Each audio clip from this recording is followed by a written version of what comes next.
다윗은 이렇게 큰 신앙 인이었음에도 불구하고 범죄로 인해서 아주 고통 가운데 놓였었습니다. 어떤 내용입니까? 신실한 다윗이었지만 다윗은 충신 우리아의 그 아내를 얻기 위해서 우리아를 일부러 가장 적군의 선두에 보내서 이렇게 뒤로 빠져나와서 그래서 우리아를 죽게 한 것입니다. 자, 그 사람이 누굽니까 도대체? 생명을 다해서 충성하는 그 친구를 다윗이 죽인 것입니다. 끔찍한 죄지요. 자, 이 다윗의 이 죄를 통해서 남 이야기다라고만 할 수 없는 것은요, 저 개인적으로는요, 다윗을 통해서 사실은 저 자신을 볼 수 있습니다. 제가 그만한 권력의 입지 가운데 있었다고 한다면, 저라고 그런 모습 속에서 자유할 수 있었는가? 장담할 수 없습니다. 이 다윗의 죄의 그 원인이 무엇이었는지 하나님 말씀이 사무엘하 12장 10절에 네가 나를 업신여기고 햇사람 우리아의 아내를 빼앗아 너의 아내로 삼았다라고 했습니다. 다윗의 죄가 원인이 뭡니까? 하나님을 업신여겼기 때문에 죄입니다. 죄가 직접적으로 하나님을 해치지는 않습니다. 그런데 죄는 하나님이 사랑하시는 사람을 죽이기 때문에 하나님을 해친다라고 할 수 있지요. 자, 이 예레미야 선지자는 생수의 근원이신 하나님을 버리고 사람이 죄의 길에서 죽음으로 향하는 이 백성들을 경고했습니다. 너희가 왜 스스로 죽음의 길로 가느냐라고 했습니다. 예레미야 2장 13절에 내 백성이 두 가지 악을 행하였나니 곧 그들이 생수의 근원되는 나를 버린 것과 하나님을 버린 것과 스스로 웅덩이를 판 것인데 그것은 그 물을 가두지 못할 터진 웅덩이들이니라. 자, 하나님을 버리는 것이 생수를 버리는 것이고 사람의 어떤 그런 하나님 아닌 다른 것을 하는 것은 터진 웅덩이 죽음의 길입니다. 자, 이 하나님 사랑의 실체가 세상 역사에서 점차적으로 계시가 되었죠. 아담의 원죄로부터 이스라엘로부터요, 신약의 예수님으로, 그리고 이 신약의 초대 교회로 인해서 이 계시가 점점 계시됨에 따라서 사람이 이제 하나님에 대해서 아는 것이 무엇이겠습니까? 바로 또 하나님에 관한 죄에 대해서 뭘 압니까? 죄는 하나님의 사랑을 왜곡하는 것이고 바로 하늘의 복, 영원한 복을 바로 훼손하는 것이 죄입니다. 자, 구약시대에 하나님 사랑을 자신의 삶으로 보였던 선지자 중 하나가, 특별한 선지자가 있는데, 선지자 중에 어떤 선지자가 있습니까? 자신의 삶으로 하나님의 사랑을 데몬스트레이트, 이렇게 증거를 냈습니다. 이 사람 누굽니까? 대부분 아주 특별한 선지자 중에 하나가 바로 호세아 선지자입니다. 맞습니까? 호세아가 왜 그랬습니까? 자, 부정한 하나님의 말씀이 네가 부정한 여인 고멜을 갖다가 아내로 삼으라 그랬습니다. 부정하다는 건 뭡니까? 이 여자가 도저히 선지자의 아내로는 자격이 안 되는 여자였습니다. 근데 그래도 호세아 선지자가 이 고멜을 사랑했지만 고멜은 어떻게 했죠? 계속해서 다른 남자를 따라서 도망가버리고 호세아는 또다시 그 고멜을 갖다가 찾아서 또다시 집으로 데려오는 그 반복이 바로 호세아 선지자의 인생이었습니다. 자, 그럼 이 호세아의 이 모습이 뭡니까? 바로 택하신 사람, 백성을 향한 하나님의 사랑인 것이지요. 동시에 죄악의 세상을 향한 하나님의 사랑마저도 왜곡하고 하나님을 이렇게 왜곡하는 이 세상을 향한 하나님의 사랑이 어떻게 나타났습니까? 바로 부정한 여인 고멜을 사랑했던 호세아의 모습인 것입니다. 참, 이 말씀을 읽어보면 절절합니다. 심지어 이 호세아 선지자는요, 고멜이 다른 남자와 도망을 못 가도록 그 어떤 상황을 다 막았었습니다. 호세아 2장 6장 7절에 2장 6절 7절에 내가 가시로 그 길을 막으며 담을 쌓아 그로 그 길을 찾지 못하게 하리니, 도망을 못 가게 담을 쌓았습니다. 그가 그 사랑하는 자를 따라갈지라도 미치지 못하며 그들을 찾을지라도 만나지 못할 것이라. 그제야 그가 이르기를 내가 본 남편에게로 돌아가리니 그때의 내 형편이 지금보다 나았음이라 하리라.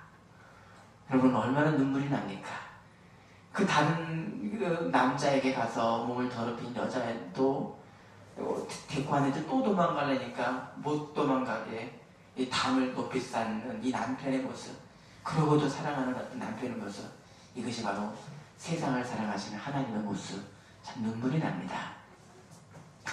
자, 마치 사람이 하나님께로 다시 돌아가는 것이 사람이 죄를 회개하고 돌아가는 것처럼 보이지만, 하나님 앞에 우리가 회개하는 것은 사람의 가능성을 넘어서는 겁니다. 회개는, 죄에 대한 회개는 바로 누가 이루시죠? 하나님만이 이루시는 일인 절대 주권입니다. 자, 사람이 하나님께로 돌아가는 근원적 원인이 어딘가? 하나님이 사람에게 새 마음과 새 정신을 갖도록 하나님의 새 영을 사람에게 넣어주셨기 때문에 회개하는 것입니다. 아멘이십니까? 우리가 믿었다고 해서 쉽게 믿은 게 아닙니다, 여러분. 성령을 넣어주셨기 때문에 회개하고 믿음입니다. 에스겔서 36장 한번 찾아보실까요? 에스겔 36장.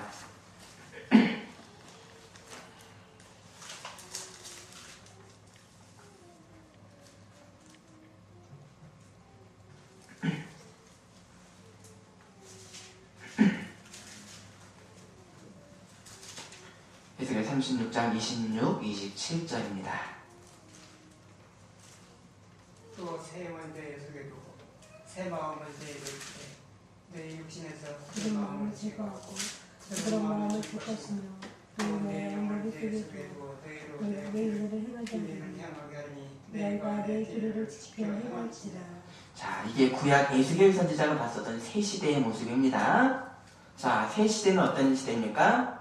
하나님의 말씀이 돌판에 새겨주고 책으로 성문화된 법으로만 아니라 어디에 말씀을 새겨주시겠다? 바로 마음판에 하나님의 말씀을 새겨주시는 그 시대를 에스겔 선지자가 신약시대에 앞서서 봤던 것입니다. 자, 이게 뭡니까? 그러면 구체적으로 예수님을 믿는 그 믿음을 하나님이 주시고 곧 성령이 주시고 성령께서 구원의 보증으로 믿는 자에게 어떻게 계십니까? 새겨진 말씀으로 내주하시는 모습인 것을 바로 에스겔 선지자는 봤던 것입니다. 지금의 어떤 시대입니까? 성령의 시대입니다. 여러분 안에 믿음을 주시는 성령이 계시는 성령 시대를 에스겔 선지자는 봤던 것이지요. 자, 이것은 신약 시대에만 해당되는 그런 죄 시스템이 아니라 구약의 다윗도요, 밧세바의 그 범죄 뒤에 자신이 하나님 죄의 용서를 해주십시오라고 용서에 대한 기도를 사죄의 기도를 하는데요. 그 기도에도 하나님이 저를 새롭게 하소서, 새롭게 태어나게 하소서라고 기도합니다. 시편 51편 10절에 한번 찾아보실까요? 시편 51편 10절.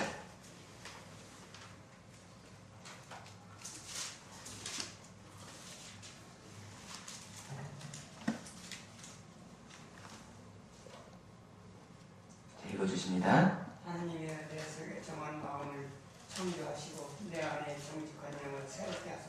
자, 보시면요. 내 속에 정한 마음을 창조하시고 내 안에 정직한 영을 새롭게 하소서. 자, 이 다윗의 간구가 지금 뭘 지금 방증합니까?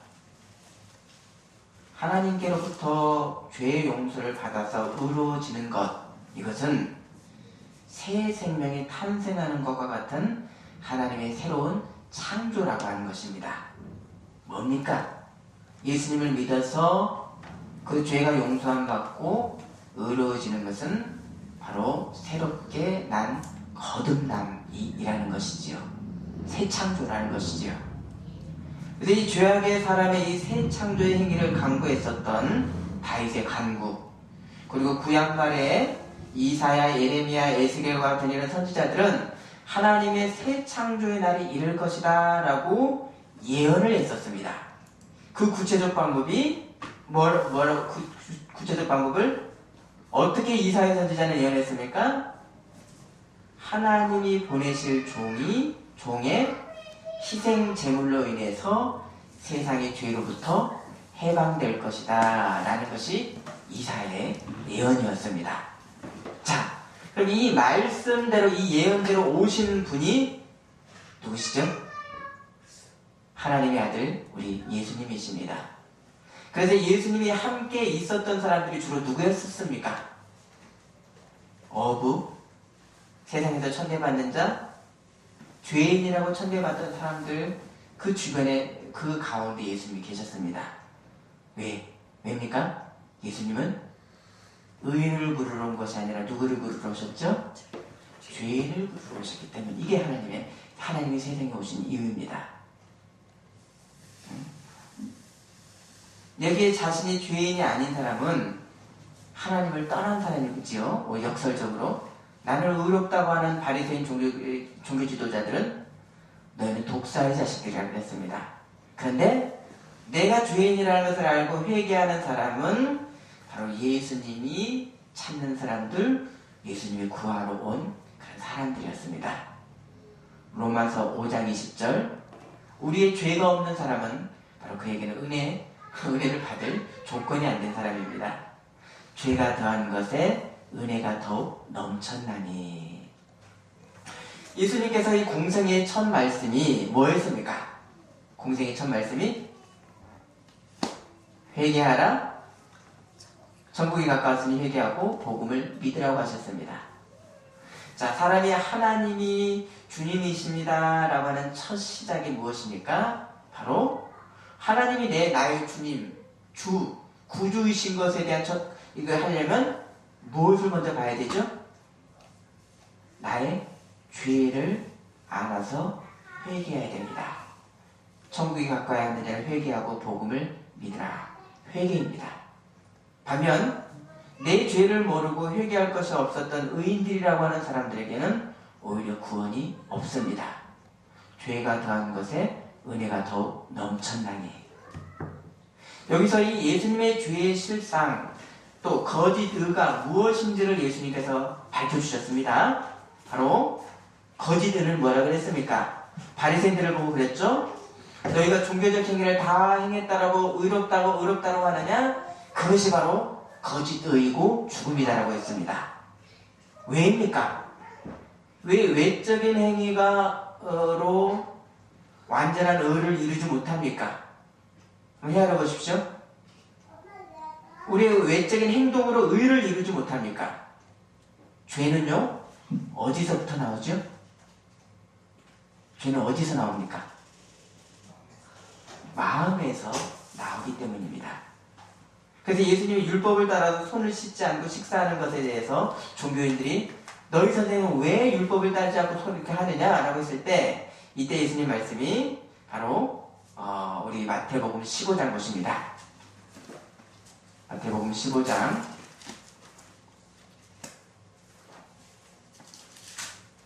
19에서 죄가 어디서 해결돼야 되는가 그 말씀입니다. 19, 20절입니다.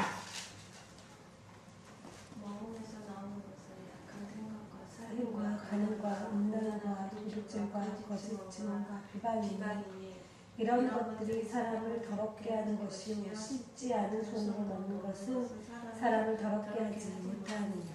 자, 뭡니까? 우리의 어떤 의로운 행위, 외적인 모습으로 이 죄는 우리가 해결할 수 없다는 것입니다. 죄는 안에서부터 나오기 때문입니다. 그러면 예수님께서 이루실 온 세상의 이 죄에서부터의 해방과 세상의 의는 무엇으로 예수님이 이루실 것인가? 예, 이 귀착점에 대해서 미리 예수님께서 이미 예수님 공생애 때부터 선언을 하셨었습니다. 자, 그 말씀이 마태복음 7장 12절입니다. 마태복음 7장 12절.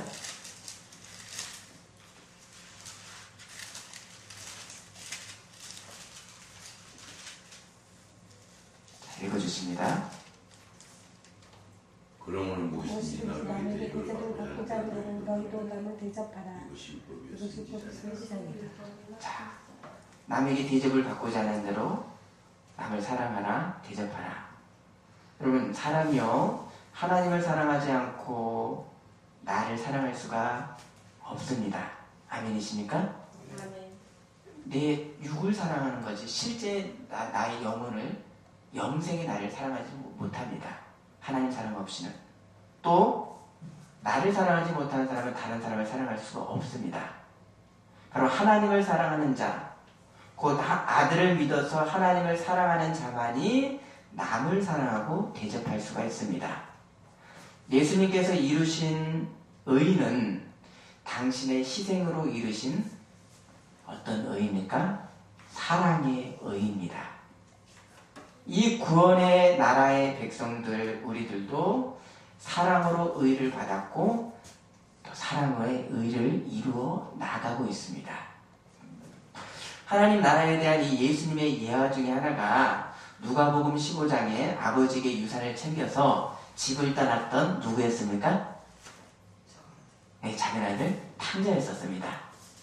근데 이 아버지의 고통은 아들이 어떤 아버지의 말씀을 거역하는 것보다 더 큰 고통이 뭐였을까요? 바로 맞습니다, 장로님. 아버지를 존재를 지우고 떠나는 것이 아버지에게는 고통이었습니다. 이게 하나님 아버지의 고통입니다. 세상에 대한 고통이십니다. 이것이 하나님을 부인하는 하나님의 고통, 하나님을 부인하는 세상에 대한 하나님의 고통입니다. 이때 탕자가 죄악의 밑바닥에서 깨달았던 것이 뭐였죠? 아버지의 사랑이었고 돼지의 쥐염 열매를 먹고 있는 죄악의 결과를 보면서 내가 이제는 아버지의 종으로라도 돌아가겠다라고 아버지께로 돌아갔습니다. 곧 뭘 한 겁니까? 회개했습니다. 곧 하나님의 나라는 내 죄에 대해서 알고 회개가 없이는 하나님의 나라가 있을 수가 없습니다. 회개하라, 그리고 믿으라, 천국이 가까이 왔느니라. 그러면 탕자의 회개가 있기 전에 아버지는 어떻게 계셨습니까? 회개가 있기 전에. 회개가 있기 전부터 기다리고 계셨던 바로 아버지가 누구시다? 하나님이신 것을 예수님께서 알려주셨습니다. 근데 죄의 용서의 실제는 그럼 언제 나타납니까? 아들이 아버지께 돌아가려고 하는 회개로 말미암는 죄의 용서입니다. 하나님은 늘 기다리고 계시지만 온전한 죄의 용서의 실제는 죄의 회개로부터 이루어지는 것입니다. 또한 하나님의 사랑은 하나님 당신이 직접 죄와 싸우셨습니다.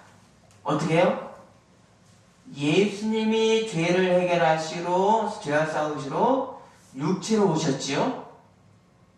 광야에서 마귀의 유혹을 이기셨죠. 죄와 싸우셨죠. 공생애 동안도 귀신 들린 사람들, 이 죄에 어떤 눌린 사람들을 예수님이 고쳐 죄의 권세에서 이들을 풀어주셨습니다. 하나님이 직접 죄와 싸우셨습니다.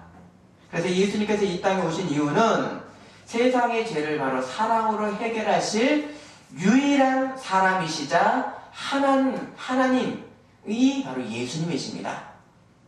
아담의 후손이 이 죄를 해결할 수 있는 것이 아니라 유일한 하나님이시자 사람이신 신인이신 예수님만이 죄를 해결하실 수가 있습니다. 자, 요한일서 한번 찾아보십니다. 요한일서 3장 8절입니다.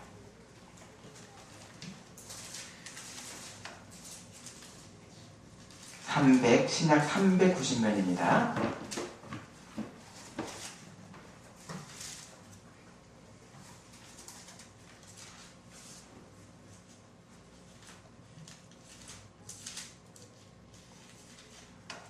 읽어주십니다. 죄를 짓는 자는 마귀에게 속하나니 마귀는 처음부터 범죄하며 하나님의 아들을 나타내시는 것을 마귀의 일을 멸하려 하십니다. 자, 하나님의 아들이 나타나신 것은 마귀의 일, 죄를 멸하려 하시니라. 세상에 이 죄를 해결하실 분은 하나님뿐이 없으셔서 육으로 하나님이자 사람으로서 예수님이 오셨습니다. 또 예수님이 죄를 이기실 수 있는 것은요, 왜입니까? 예수님 안에 죄가 없으시기 때문입니다. 하나님 아버지와 하나이신 아들 하나님이시기 때문입니다. 예수님은 곧 하나님, 예수님은 곧 하나님은 무엇이기 때문입니까? 요한 1서 말씀에 자주 있죠? 하나님은 사랑이시기 때문입니다. 요한 1서 4장 10절, 사랑은 여기 있으니 우리가 하나님을 사랑한 것이 아니요 하나님이 우리를 사랑하사 우리 죄를 속하게 위하여 화목제물로 그 아들을 보내셨습니다.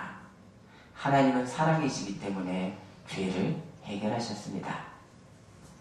사랑이신 하나님께서 아들을 대속제물로 보내실 이 세상의 구원의 경륜이 아담의 때부터 있었습니다. 아들은 어떻게 했습니까? 예수님은 아버지께 죽기까지 순종하심으로 하셨고요. 그걸 위해서 세상에 오셨고 생명을 내어주셨습니다. 사람으로서 십자가의 고통을 내어주셨습니다. 그러면 예수님의 이 죽음의 예수님의 죽음의 결과가 도대체 세상에 무엇을 결과를 낳았는가? 바로 뭐가 나왔습니까? 예수님의 죽음의 결과는 뭘 낳았습니까? 하나님의 영광이 세상에 드러났습니다. 그로 인해서 사람의 죄를 거점으로 세상을 통치하는 마귀의 권세를 깨뜨리셨습니다. 자, 예수님의 죽음이 바로 하나님의 영광입니다. 이게 뭡니까? 예수님의 죽음은 결국 뭐죠? 하나님이 세상을 이처럼 사랑하사 독생자를 주셨으니 하나님의 영광은 그리스도의 십자가를 통해서 보여주신 하나님의 사랑입니다. 그 죽음을 통해서 어떤 결과가 나타났죠? 세상을 통치하는 마귀의 권세가 깨트려졌습니다.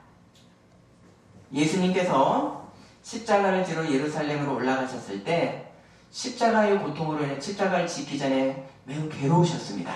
자, 그때 예수님께서 이렇게 기도를 하셨습니다. 요한복음 12장 보십니다. 요한복음 12장 27, 28절입니다.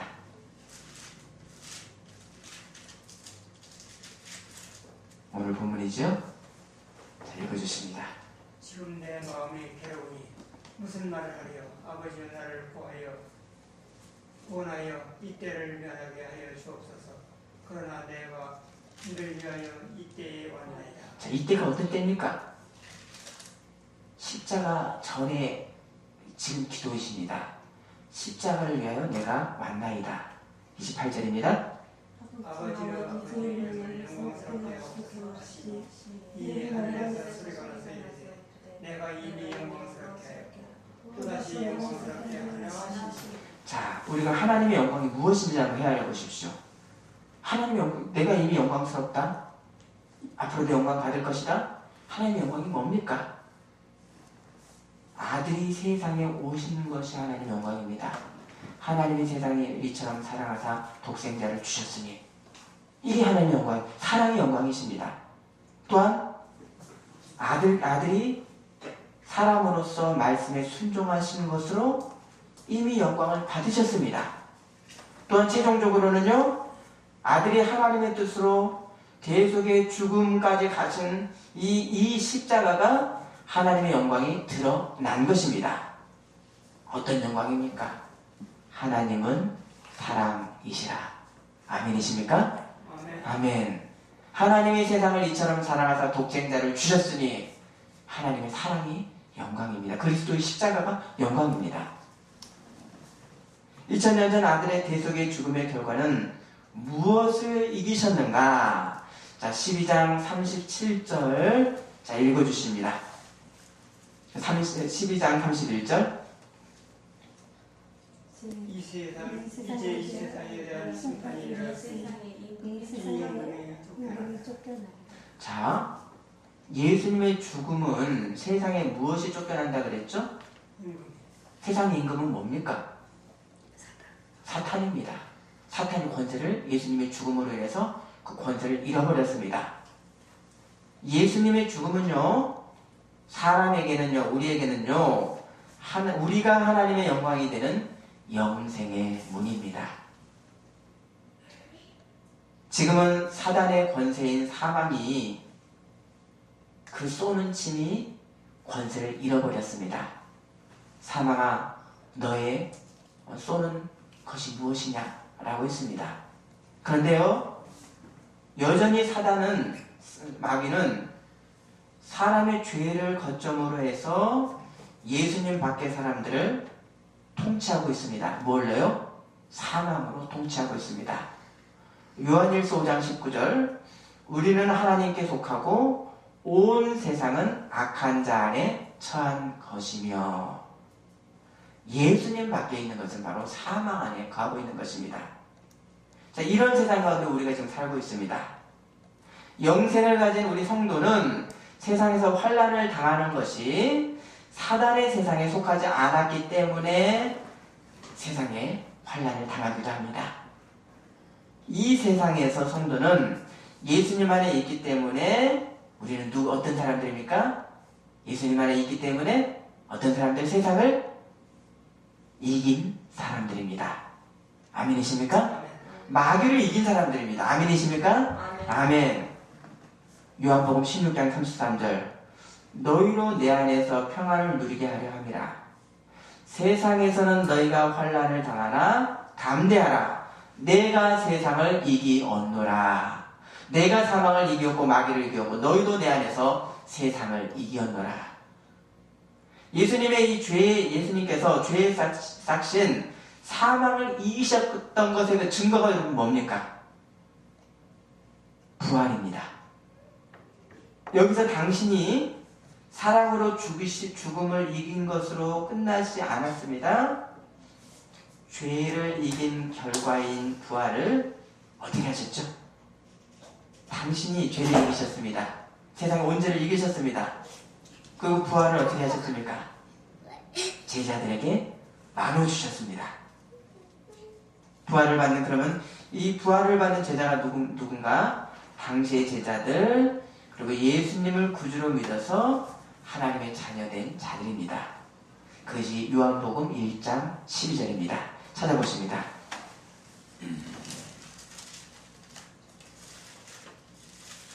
요한복음 1장 12절.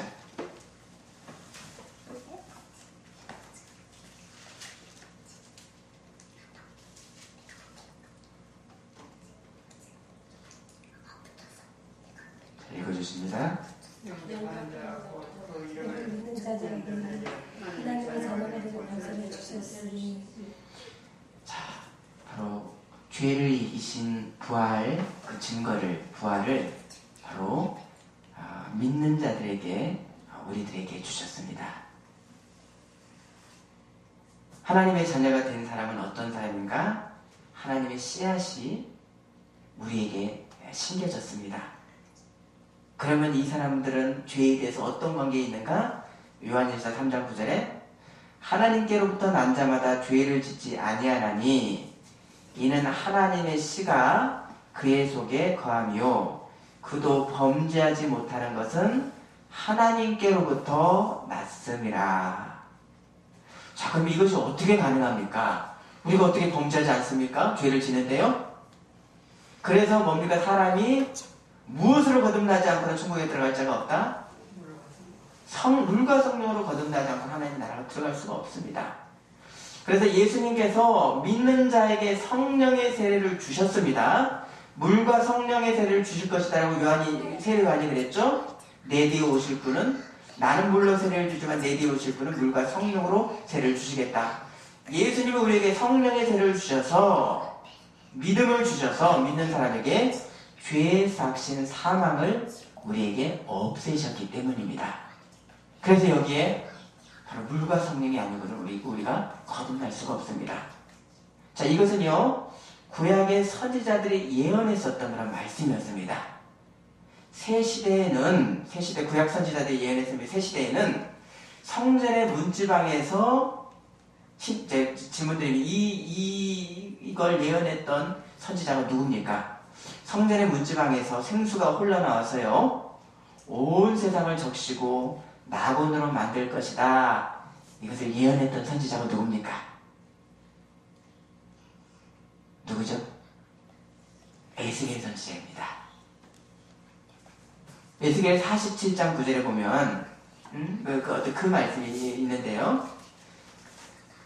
그러면 이 새 성전에서 흐른 물이 실제는 어떤 물리적인 물로 세상 가운데 역사 가운데 흘렀습니까?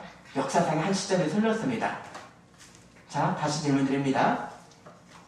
새 성전에서 흐르는 물이 나온다 그랬는데 이 물이 실제로 흘렀습니다. 언제 흘렀습니까? 어떤 모양으로 흘렀습니까? 요한복음 우리 한번 찾아볼까요? 요한복음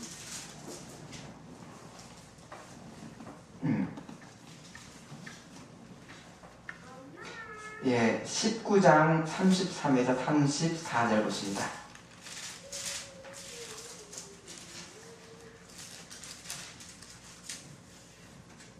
19장 33절 읽어주십니다.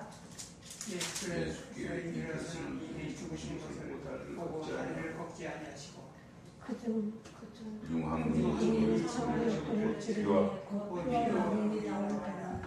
에스겔 선지자가 봤었던 새 성전에서 물이 흘려서 온 땅이 적신다 그랬습니다. 그 온 땅에 산다 그랬습니다. 그 물리적 물은 바로 어디서 흘렀습니까? 예수님의 옆구리에서 물과 피가 흘렀습니다. 이 물은 성령의 상징으로 앞서서 흘렀던 물입니다. 자, 요한일서 5장 6절에서 8절 보십니다.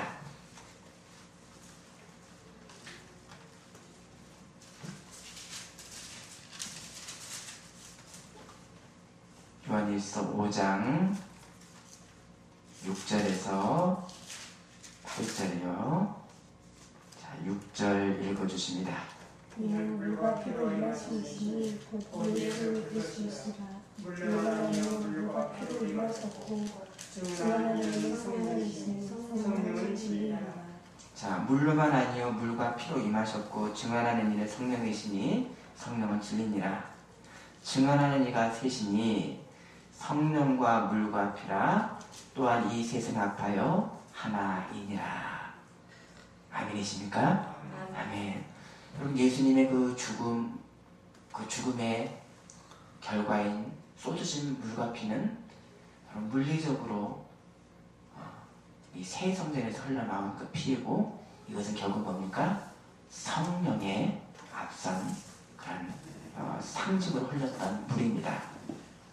이렇게 믿음으로 예수님과 하나 된 사람은 죄의 삭신 사망이 우리 안에 이미 사망이 없습니다. 해결됐습니다. 여기에 성도는요, 죄를 멀리하려고 하지만 여전히 죄는 우리 안에 어떻게 있죠? 우리 안에 권세를 누리지는 못하지만 죄는 우리를 통치하지 못하지만 우리 안에 거하고 있습니다. 이게 우리의 아주 긴장입니다. 단 죄는 성도의 주인으로서 우리를 통치할 수는 없습니다. 왜입니까? 우리 주님은 그리스도이시기 때문입니다. 하지만 이 죄는 우리 안에 거하고 있습니다. 그래서 성도도 죄로 넘어집니다. 저도 때때로 죄로 넘어집니다. 실수하고 부끄럽습니다. 그럼에도 죄의 권세가 사라진 이 성도의 실상은 요한일서 2장 1절에 내가 이것을 너희에게 쓰면 너희로 죄를 범하지 않게 하려 함이라. 만일 누가 죄를 범하여도 아버지 앞에서 우리에게 대언자가 있으니 곧 의로우신 예수 그리스도시라.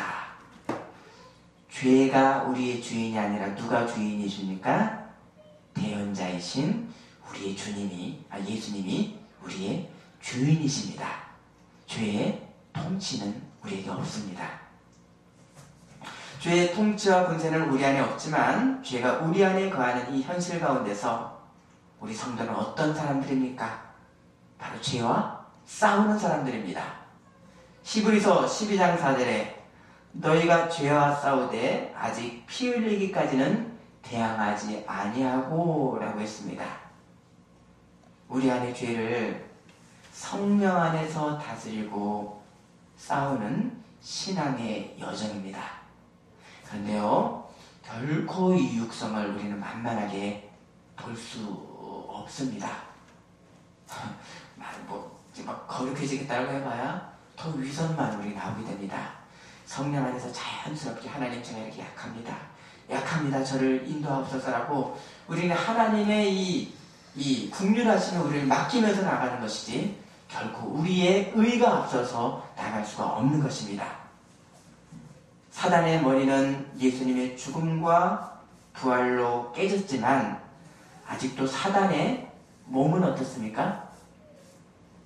사망은 깨졌습니다. 그러나 사단의 몸통, 이 어떤 그런 활동은 아직도 이 꿈틀거리고 있는 세상의 현실 가운데 우리가 살고 있습니다. 권세는 없지만, 우리에게 사망의 권세는 없지만, 그러나 그 사단의 역사는 있는 이런 세상 가운데 살고 있기 때문에 우리는 죄를 두려워하고 또 피하는 것입니다. 아멘이십니까? 아멘. 기도하겠습니다. 하나님 아버지, 우리가 죄에 넘어질지라도 우리를 중보하시는 예수님이 우리의 주님이시기 때문에 하나님, 그 모습 속에서도 우리는 바로 죄에서 해방된 자의 기쁨과 능력으로 살 수가 있습니다. 그러나 어떤 그 사단의 머리는 깨졌지만 사단의 역사가 여전한 이런 현실 가운데서 죄를 두려워하며 성령의 인도 가운데 민감하게 따라가는 우리가 될 수 있도록 인도하여 주옵소서. 예수님의 이름으로 기도드립니다. 아멘. 아멘.